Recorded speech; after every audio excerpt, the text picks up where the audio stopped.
Well, most of our collaborations, I believe, have been largely academic through academic institutions, but we also have relationships, I think, with industry here. I'll turn this over to the expert to provide some background. Taiwanese students compared to U.S. students. So I would say, and I've been asked this question before about students from Asia in general, I'd say the students from Asia the ones that come to UCLA are extraordinarily talented, but so are the U.S. students. It's very competitive to get into UCLA. There's approximately, I think, 102,000 applications for about 6,800 spots. So very competitive. So the students from the U.S. and the students from Taiwan, both groups of students are very, very talented. I think if you were to generalize, and you have to be careful, I think oftentimes students from Asia are better prepared quantitatively.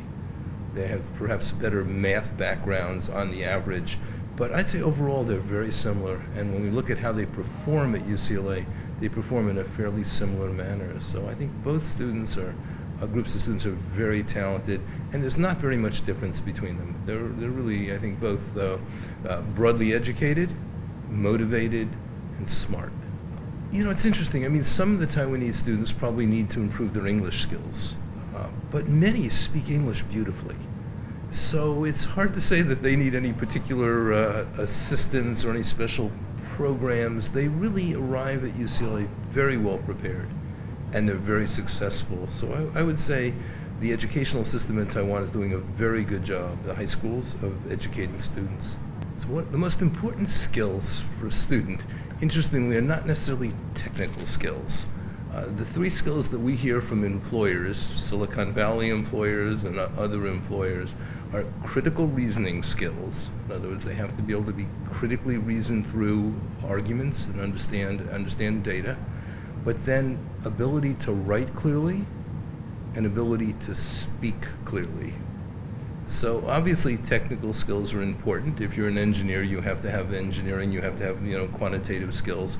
But we hear more is what employers seem to feel students often are missing: the ability to speak clearly, the ability to write clearly, and of course critical reasoning skills. Those are the three skills I think are most important. And I'd say fourth is language skills and international, being able to speak more than one language. That's also going to be very important.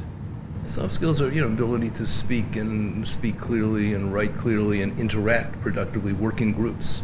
For example, the ability to work with other people effectively in groups. Those are things often that are very important. So it's interesting. School consists of more than one part. There's school in the classroom, and one learns technical abilities in the classroom clearly and abilities to write. But then there's leadership skills that are often learned outside the classroom. So UCLA is a residential university. Most students, at least for the first few years, live on campus. And besides going to classes, they often get involved in student groups. It might be the Taiwanese student group, but they learn leadership skills. These student groups often have presidents and vice presidents and treasurers, and many of the students learn their leadership skills from outside the classroom, getting involved in student activities and other activities on campus. So I'd say the education we provide, some of it's in the classroom, some of it's out of the classroom, and some of these, quote, soft skills, you really learn outside the classroom.